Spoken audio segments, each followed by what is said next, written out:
U.S. President Barack Obama has begun a week-long trip to Africa focusing on trade, investment and food security.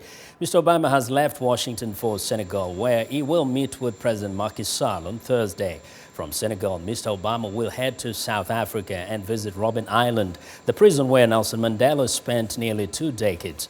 South African officials have said Mr. Obama's visit will go forward despite the nationwide concern over Mandela's poor health.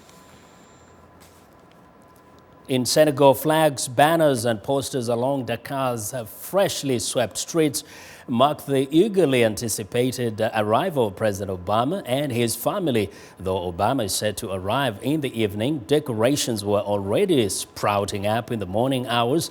There is heightened security with more police on the streets and major road closures in Dakar. Now let's go live to Dakar and viewers and look who's joining us now via Skype. Welcome to Africa 54, Anne. Hi, Vincent. Thanks. Now, first give us a sense of the mood. We know there's a lot of anticipation. What are you feeling like on the streets of Dakar? You know, it kind of feels like a normal day. I mean, I'm not trying to diminish the importance of the visit or how proud Senegalese are, but, you know, daily life is continuing in much of the city.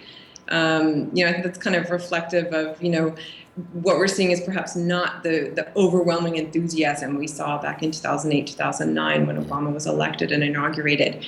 Now it's a bit more realistic take on him, on what he'll do for Africa, what he's here to do.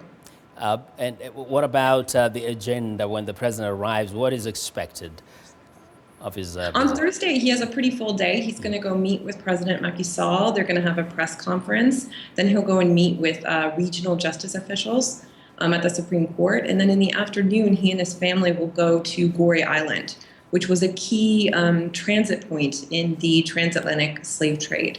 And so, he'll go to the slave house, he'll visit the cells, he'll visit where they were, the door of no return. And then he'll meet with civil society and then have a state dinner with the president again.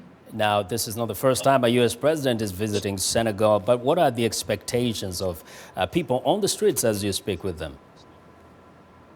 No, it's fairly calm. And as you said, the security downtown is pretty tight with roads closed. Street sellers have kind of been taken off the sidewalks. But do some people think that this visit is going to make a difference in their lives? Yeah, that's the big question. What I hear from a lot of people is that, listen, when Obama came in 2009 to Ghana, those were really nice words. He gave a great speech. We really believe in it. Now we want action. We want to see acts. We want to see follow through. We want to see a new economic initiative for Africa. Economy comes up over and over and over again. Young people talk about jobs, talk about education. So I think that's where we are right now is, they want to see something tangible. They want to see something happen. They want this trip to be the beginning of deeper engagement. And the president using perhaps more of his political capital and his international street cred to help build Africa, to help, Africa take off, as one person told me. Thank you very much. And we know you're going to be very busy there in the coming days. And look, the Voice of America joining us from Dakar.